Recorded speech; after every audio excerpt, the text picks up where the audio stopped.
Kita ini bermasalah. Banyak orang hidup dalam kebersamaan, tapi dalam kemunafikan. Kita bawa sambutan sebagai Bapak Gubernur, Kepala Daerah, Nusa Tenggara Timur, yang kami hormati. Tahu hormat betul kok tidak? Kita terbiasa yang alami. Kepala balai yang kami hormati. Apa memang kita hormat betul-betul? Itu penting buat kita. Kalau tidak, kita ini penuh dengan kemunafikan. Aduh, kita nih, nanti kita begini, tapi pas ada satu mau rajin sedikit, negara banyak ya atur.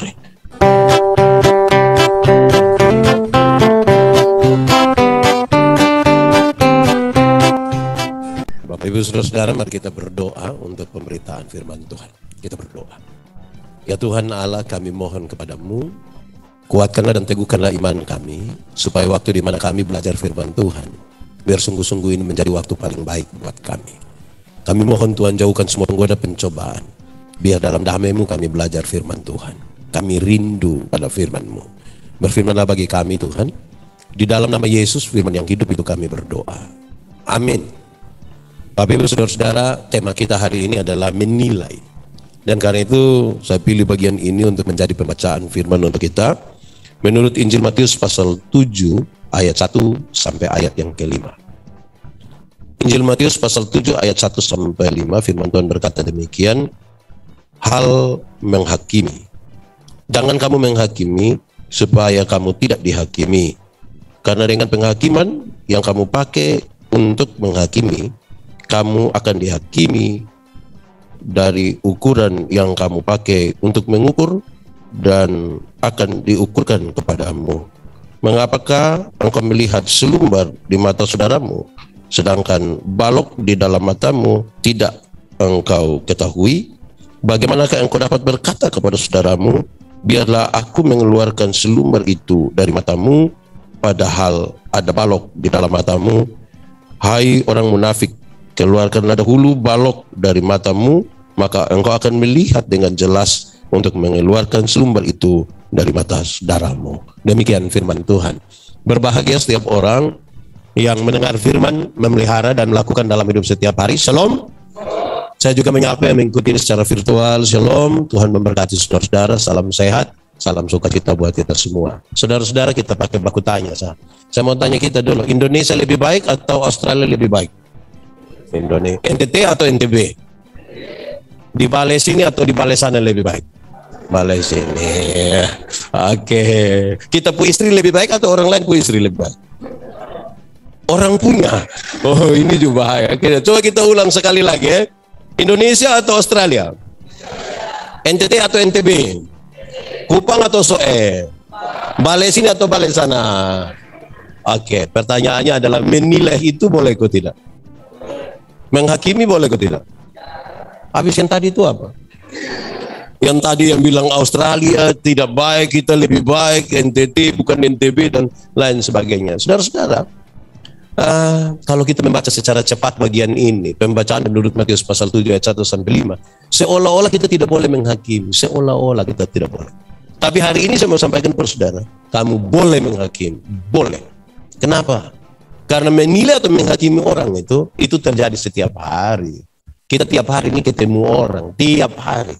Apalagi kita datang kantor, tiap hari ketemu orang. Datang dapat lihat ibu satu pakai baju merah, rok hijau, sendal kuning, ada nilai dia kok tidak? Pasti lihat dia tua tuh. Gitu. Ada satu datang kemarin dia senang-senang, kemarin dia baik-baik, ini hari dia agak emosional, saudara omong dia kok tidak? Lalu bagaimana sekarang menghakimi? Bagaimana sekarang menilai? Ini menjadi penting bagi kita. Kan tiap hari kita berjumpa dengan orang. Karena tiap hari kita ada berjumpa dengan orang lain. Tuhan Yesus sebenarnya ingin mengingatkan. Kalau kamu ingin menghakimi, kalau kamu ingin menilai orang lain, para rabi Yahudi juga mengajarkan begitu. Ada sejumlah hal yang menjadi bagian penting sebelum kita menghakimi orang lain. Apa itu? Satu, kalau saudara ingin menilai orang lain, harus mulai dengan belajar. Harus mulai dengan apa? Belajar. Kepentingan dari belajar itu ialah mendapat informasi dulu. Jangan menilai seseorang, jangan mengatakan tentang seseorang kalau saudara tidak punya informasi yang solid tentang dia. Tidak boleh. Sebab apa? Karena kalau ukuran ini diukurkan kembali kepadamu, pasti saudara pun tidak suka, pasti saudara pun tidak mau. Kalau orang menilai saudara, tapi tidak dengan informasi yang baik. Cari duluan informasi. Lebih baik saudara tidak mengatakan apa-apa terhadap seseorang, tentang seseorang, kalau saudara tidak tahu apa-apa. Memang setan itu paling suka orang yang tidak tahu apa-apa, tapi omong kayak tahu-tahu itu setan paling tidak suka. Di balai sini ada yang begitu kok. Tuhan, oh tidak ada ya, wih, luar biasa. Ini balai ini memang penuh dengan pekerjaan saja, jadi tidak sempat nilai orang, luar biasa. Saudara-saudara, Tuhan Allah menciptakan manusia itu ada 2 mata, 2 telinga, dan berapa mulut? Kepentingannya apa? Lihat 2 kali, dengar 2 kali, baru omong berapa kali? Ya, apalagi ini dinas teknis ini. Kalau tidak tahu baru ambil keputusan itu memang bahaya itu. Lihat 2 kali, dengar 2 kali, omong 1 kali. Lihat berulang-ulang, dengar berulang-ulang, omong berapa kali? Tapi ada orang yang tidak ada mata, tidak ada telinga, dia mulut 7. Dia omong semua barang dan biasa jadi masalah karena dia menilai tanpa mendapatkan informasi yang akurat. Amin kok? Di balai sini ada yang begitu kok? Ada. Oh, soalnya ada. Luar biasa. Ini balai penuh dengan Roh Kudus, betul luar biasa. Tidak salah, betul-betul ini balai. Itu pertama. Pertama harus apa? Belajar. Tapi yang kedua, informasi saja tidak cukup. Tuhan Yesus ingin mengingatkan kita. Kalau saudara ingin menilai seseorang, bukan saja dengan informasi, tapi yang kedua, peduli. Yang kedua apa? Peduli. Ada banyak orang rindu tahu kita punya informasi, tapi belum tentu dia peduli dengan kita. Belum tentu. Ada banyak orang kepo sekali dengan kita punya keadaan. Tapi ingin cari tahu, tapi dia belum tentu peduli dengan kita. Alangkah lebih baiknya, tidak usah menilai seseorang kalau ternyata kita tidak peduli dengan dia. Tidak usah menilai. Saya mau tanya saudara, pernah dengar informasi beberapa bulan lalu kalau Vanessa Angel itu kecelakaan dan mati? Pernah dengar? Lalu saudara ada cari informasi tambahan bagaimana dia pun kecelakaan? Pernah? Terus malam-malam saudara pimete di sana? Tidak kan?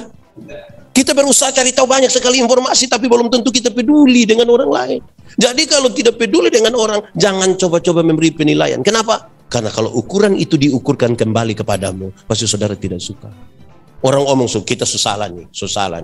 Terus orang pimpinan su omong lagi, teman di ruangan su omong lagi, semua su omong lagi.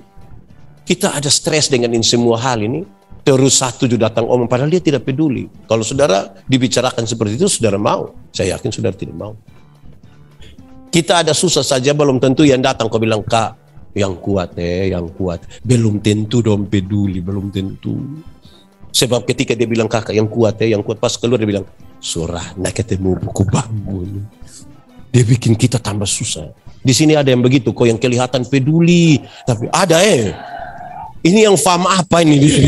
Memang dia sudah terlalu begitu.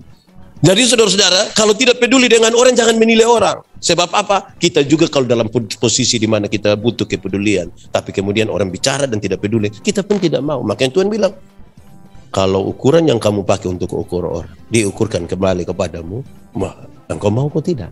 Itu yang jadi soal. Informasi itu penting. Tambah lagi harus peduli. Kalau ada satu perempuan dewasa, laki-laki dewasa, masuk satu kamar, dorang dua bukan suami istri, saudara ada duduk di sini. Terus saya datang, saya tanya, siapa di itu kamar? Saudara bilang, Pak ini dan ibu itu. Dorang dua ada buat apa di situ? Saya baru bilang, tahu sendirian Pak. Tahu apa? Kok saya tidak tahu, kenapa suruh saya tahu barang yang saya tidak tahu? Harusnya kalau saya tanya, dorang dua ada buat apa di situ? Minta maaf Bapak, saya tidak tahu. Tapi kalau kita tambah bilang, tahu sendiri ya Pak, itu positif atau negatif? Positif atau negatif? Makanya kalau mau tambah-tambah yang positif, dorang dua ada buat apa di situ? Minta maaf Bapak, saya tidak tahu. Kemungkinan besar dorang dua ada berdoa Bapak. Sudah tadi dong berdoa di situ saya. Iya tuh kenapa kita tidak berpikir lebih positif Begitu, peduli itu menjadi sesuatu yang serius kalau kita ingin memberi penilaian kepada orang lain. Kedua pertama tadi apa? Belajar supaya dapat informasi baru menilai. Yang kedua apa? Peduli. Yang ketiga etika. Yang ketiga apa? Etika. Kadang-kadang orang peduli dengan kita, orang suka dengan kita punya informasi, tapi belum tentu dia punya cara menegur kita dengan etika yang baik. Ada orang buat salah, zaman sekarang kan sangat terbuka. Ada satu teman buat salah, kita foto dia. Foto lain muat di Facebook lain. Baru kita tulis, kenalin om kok. Bayangkan. Padahal kalau duduk satu kantor ini. Kenalin om kok, om pun nama om blunder. Kasihan itu om itu. Dia sangat terpuruk, butuh perhatian, butuh kepedulian. Justru kita yang merasa untuk menegur dia. kita buat dia tanpa etika. Kenapa? Kalau saudara pun ditegur tanpa etika, saudara tidak mau. Kalau ada orang yang ditegur dengan tidak baik, itu kan dia rasa, saya biar begini-begini, tapi saya orang pu istri. Saya pu suami ini kan tidak pernah marah saya. Terus kita jawab, lu tinggal di lupa suami, itu kerja di lupa suami pempercuaan. Kenapa datang sini? Bayangkan, bisa lagi dan mas. Kalau tanpa etika, saudara lihat. Pendeta kalau tahu satu orang salah, terus pendeta bilang, lu ini. Terus dia jawab, lu juga. Menurut saudara itu baik atau tidak? Akhirnya kita buat dia jadi kelompok. Ada yang bilang begini, iya pendeta omong begitu bisa, tapi jemaat jangan jawab begitu. Lalu etika seperti apa, saudara? Tuhan Yesus kasih tahu di buku etika. Kalau engkau ingin menegur seseorang, dia kasih tahu. Kalau ada saudaramu buat salah, satu, panggil dia bicara 4 mata di muka. Kalau bicara 4 mata dia tidak dengar, panggil tambah 1 atau 2 orang yang lain. Diharapkan 1-2 orang itu adalah orang yang bijaksana supaya bantu untuk menyelesaikan persoalan. Jangan cari ame satu yang ada mabok sopi baru bilang, datang kau nasihat dia. Kalau dia tidak dengar, injak sedikit di kaki, kau biar tidak bisa begitu. Panggil 1-2 orang. Kalau dia tidak dengar, bawa dia ke sidang jemaat. Kenapa Tuhan Yesus pakai kata sidang jemaat? Supaya cara-cara untuk menyelesaikan ini masalah itu pakai cara-cara yang baik, cara-cara bergereja, cara-cara berjemaat. Karena seringkali kita orang Kristen semua, tapi cara kita tidak ada di situ. Nanti kalau dia tidak dengar lagi, baru anggaplah dia sebagai pemungut cukai, orang berdosa atau orang yang tidak mengenal Tuhan. Dulu tuh pemungut cukai dianggap pekerjaan paling hina sudah di dunia. Itu sama dengan orang yang paling berdosa, orang yang tidak mengenal Tuhan. Lalu, apakah kalau kita anggap dia sebagai orang berdosa, pemungut cukai atau orang yang tidak mengenal Tuhan, lantas kita meninggalkan dia? Tidak. Itu sebuah pernyataan di mana Tuhan bilang begini. Kalau engkau berjumpa dengan orang berdosa, orang yang tidak mengenal Tuhan, apa sikapmu terhadapnya? Sikap kita adalah menunggu waktu di mana Tuhan pakai cara Tuhan dengan waktu Tuhan untuk menyelesaikannya untuk sebuah kebaikan. Begitu. So 3 Yang pertama apa? Belajar. Ketiga apa? Etika. Kadang-kadang kita tidak etika. Nilai etika kita mati. Keempat, supaya menegaskan yang ketiga. Yang keempat, penyerahan dalam doa. Berdoa itu penting. Kenapa harus berdoa? Karena tidak ada manusia bisa merubah manusia. Tidak ada satu manusia yang bisa merubah manusia. Tidak. Yang bisa merubah manusia itu hanya Roh Kudus. Hanya Tuhan yang bisa merubah manusia. Kalau kita berusaha untuk kita merubah dia, yang terjadi adalah kemunafikan. Kenapa munafik? Saya lihat ada suami-suami yang dia pu istri larang dia kalau merokok. Papa, tidak boleh merokok di rumah. Sudah dengar? Siap mama. Memang dia tidak berokok, di rumah. Pas keluar itu ngeri. Di balai sini ada kok. Waktu ada iko ibadah. So tunjuk kami ini. Itu di rumah itu dia tidak merokok. Tapi ketika keluar dia merokok. Pulang kantor, di kantor merokok. Nanti pas lagi 200 meter sampai rumah, dia kasih berhenti mobil, kasih berhenti motor situ. Terus langsung cuci tangan, cuci muka. Terus ibu bilang, woi pak, kenapa son mandi susah sekali? Woi mama, virus ini Omikron ini terlalu mama, kita jangan mama. Padahal dia ada kasih hilang ini bau ini. Munafik toh. Penyerahan dalam doa. Amin kok. Nah saudara tahu ada satu waktu kami PA di satu gereja. Terus ada seorang penatua di Pak Pendeta. Saya mohon Pak Pendeta kasih sebuah pernyataan. Saya bilang kenapa? Saya perlu kasih tahu Bapak bahwa pekerjaan saya sehari-hari, saya polisi Bapak. Terus di gereja saya ini penatua. Saya punya masalah sedikit. Apa itu?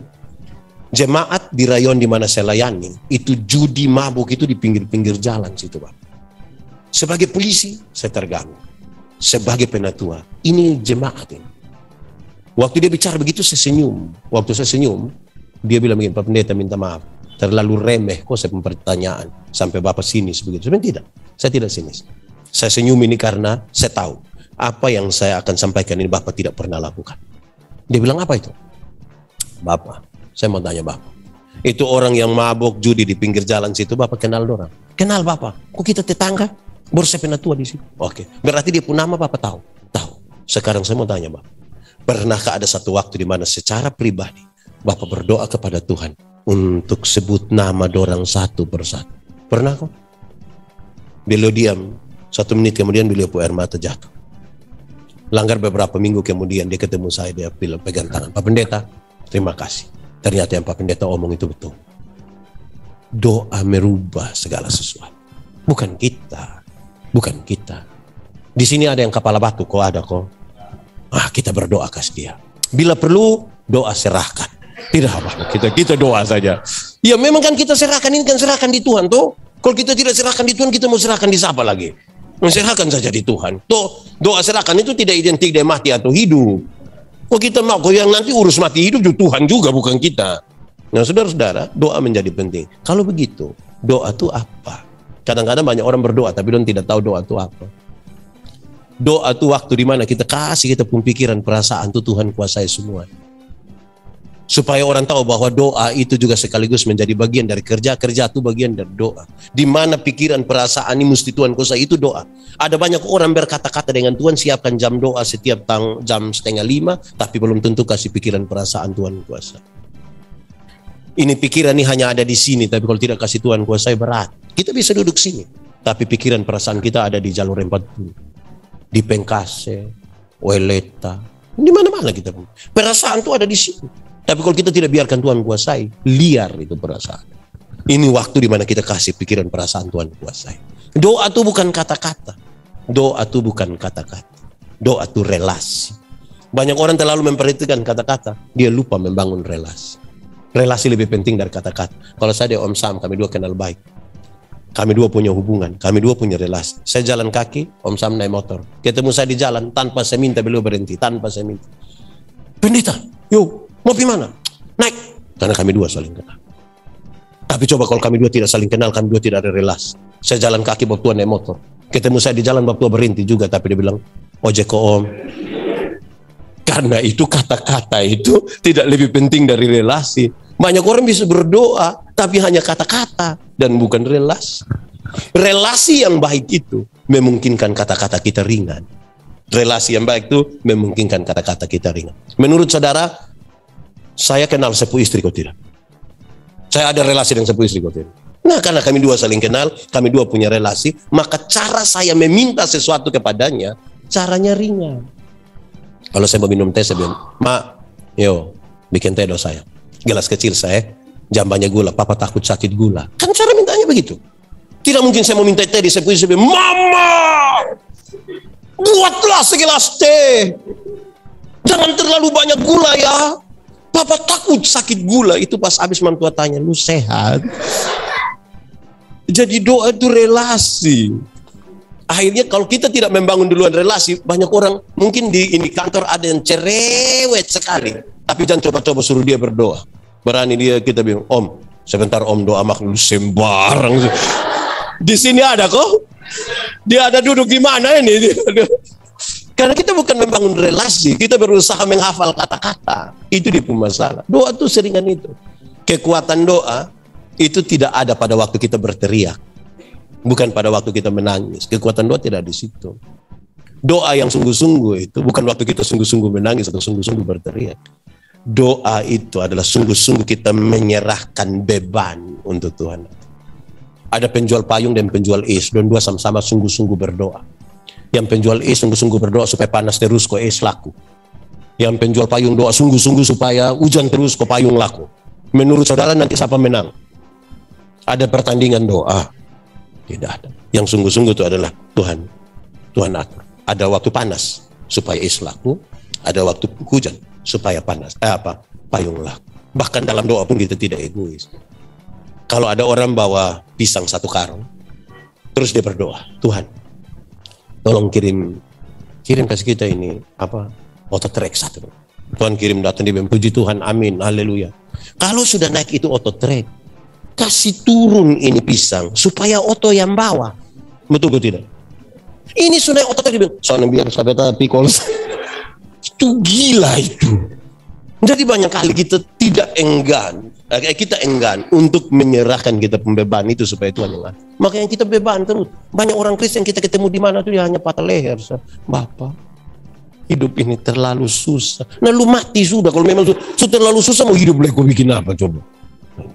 Doa. Sulima Pertama apa tadi? Nggak ada. Kedua, ketiga, keempat, penyerahan dalam doa. Kelima sekarang. Kalau saudara ingin menilai seseorang, maka dia harus didasarkan pada aturan. Harus didasarkan pada aturan. Kenapa? Karena kita seringkali subjektif. Ada orang yang dekat dengan kita, dia mau salahkan manapun dia benar. Tapi kalau dia tidak dekat dengan kita, dia mau benarkan manapun dia salah. Nah, itu yang jadi masalah. Di sini ada yang begitu. Ini saya takut tanya. Harus berdasarkan aturan. Jadi kalau saya bilang, kak salah. Dia harus tahu dia salah karena apa? Karena hukum positif, hukum agama, atau kesepakatan bersama. Dia harus tahu. Jangan sampai bilang, kak salah. Saya salah, pokoknya harus salah. Oh, tidak bisa begitu. Salah berdasarkan apa? Kenapa? Karena kalau ada orang bilang kepada kita secara pribadi, Anda salah. Kita mau dikasih tunjuk. Kita salah karena apa? Tidak bisa karena kita salah. Kalau ada satu orang malas misalnya, kita boleh marah dia pun malas. Marah tuh boleh. Marah dia pun malas. Ayub itu, satu saat luka-luka dari ujung kaki sampai ujung kepala. Dia pun istri datang dia begini, Ayub, masihkah engkau percaya kepada Tuhanmu? Kutukilah dia dan matilah. Ayub marah. Ayub pasal 2 ayat 9 dan 10. Ayub yang begini, engkau bicara seperti perempuan gila. Apa yang kau mau terima yang baik dari Tuhan? Yang tidak baik engkau tidak mau terima. Ayat ke-10 tutup dengan kalimat ini. Dalam semuanya itu, Ayub tidak berbuat dosa dengan mulut. Dia marah, tapi dia tidak buat dosa dengan mulut. Karena dia marah, dia punya istri punya sifat. Bukan marah, dia punya istri punya badan. Jadi kalau ada orang malas ini kan, marah dia punya sifat. Supaya dia datang dan bilang, Bapak, shalom Bapak. Saya kasih tahu kau, saya tidak suka dengan kau pemalas itu. Tidak boleh. Jangan sampai dia baru sampai bilang, shalom Bapak. Lu mana kau tiba-tiba, dia orang malas. Tidak bisa begitu. Apalagi kalau kita bawa suku, dia baru datang kok, pas sampai di sini dia langsung bilang, shalom Bapak. Terus kita bilang, lu orang mana? Saya soe Bapak. Memang kamu soe itu kamu. Ini supar. Di sini ada yang begitu. Pernah dengar itu kali? Memang suruh dia bertobat sudah. Dia tidak baik gitu. Kalau mulai dulu memang kamu soe. Kadang-kadang kita bawa suku, bawa keluarga lagi. Bapak itu satu cors itu terlalu pemalas. Terus kita memang dong pun keluarga. Kok dia pun mama kok dia pun mama ada kerja di ini kantor. Jadi, tapi dia rajin terus rajin dia. Penilaian itu penting, tapi kemudian kita dasarkan dia pada apa? Ya tadi, Indonesia lebih baik atau Australia? Saudara-saudara tidak mau jawab. Harus berdasarkan apa kita menilai? Kalau tidak kita sangat subjektif untuk itu. Amin kok? Selima. Pertama apa tadi? Kedua, peduli. Ketiga, keempat, penyerahan dalam doa. Kelima, berdasarkan hukum, aturan. Keenam, menilai orang. Kalau saudara rindu menilai orang, maka harus dibangun di atas pikiran yang positif. Harus berpikir positif. Kenapa? Karena kita tidak tahu seseorang secara utuh. Sedekat apapun kita dengan seseorang, kita tidak tahu seseorang secara utuh. Ini saya lihat banyak yang sudah menikah di sini. Kita suami istri, saudara. Tapi coba mari kita renungkan 10 detik. Tidak semua hal kita kasih tahu kita punya istri. Ada yang kita sembunyi. Betul kok tidak? Betul ini kan mam tua tidak ada. Mam tua ada, siapa berani bilang betul? Tidak semua hal. Betul Betul. Tapi jangan berpikir negatif juga. Yang saya maksud misalnya kalau kita pergi rumah, terus kita mama tanya, lu punya istri mana? Dia ada soalnya enak badan kok sengaja datang kok. Itu pulang kasih tahu mam tua, berani kasih tahu istri. Mam tua di rumah ada kasih tahu. Tidak semua hal kita kasih tahu. Kita tahu tentang seseorang. Yang kedua, manusia ini kan dia adaptif. Maka manusia itu punya kemungkinan besar berubah.